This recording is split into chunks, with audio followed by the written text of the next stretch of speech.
we have learned some things about this steeple that I think you will find interesting. Many people ask me, why do we have those cracks in the steeple? What created that condition?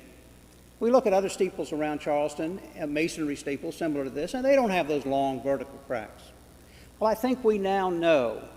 I think that the demolition for the repair, demolition means cleaning out the broken masonry. The demolition for repair has revealed some facts about the construction of this steeple. Back when the steeple was built, evidently there were very long vertical steel pieces embedded in the masonry of the steeple. These steel pieces were embedded about 10 inches behind the face of the steeple, behind the masonry that you see.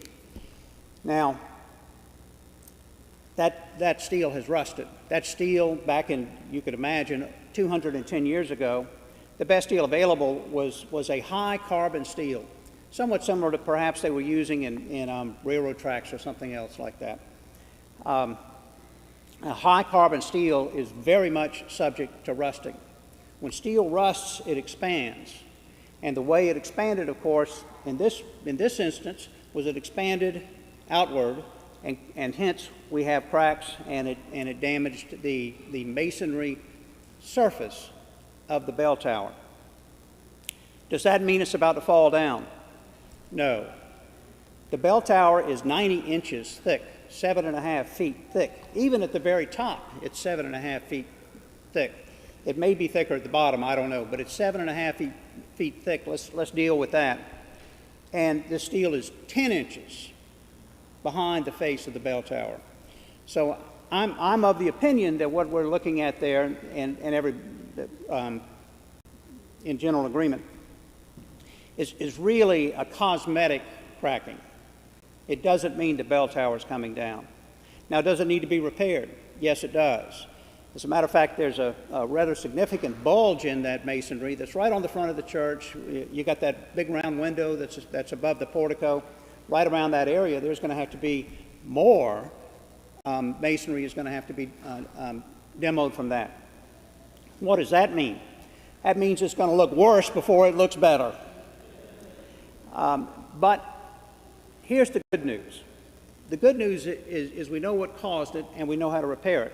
Now, another question I get is, why has it looked so bad so quickly, relatively speaking, in the context of a steeple that's been there for 210 years?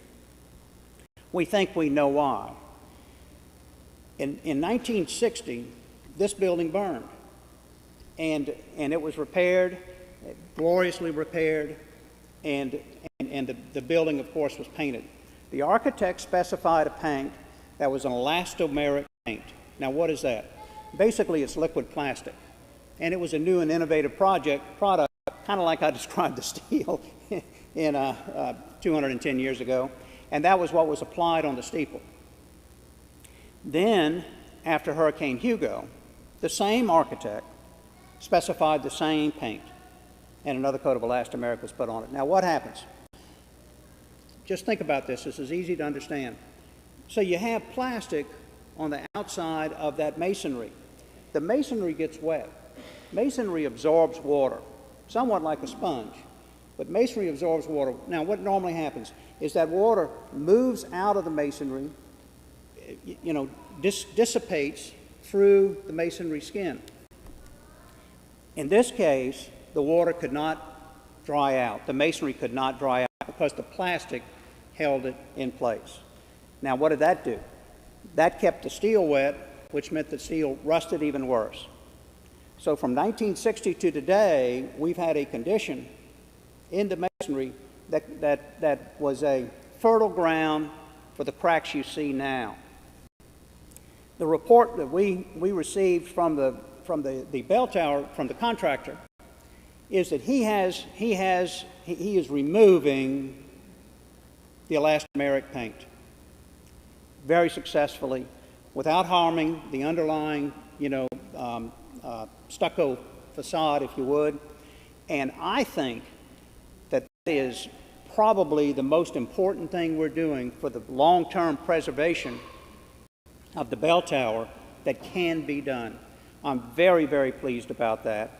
And I look forward to that work continuing, to that work being successful, to allowing the steeple to once again breathe the moisture out, to keep the masonry stable, and to hopefully, the high carbon steel hopefully is kind of rusted all it wants to rust.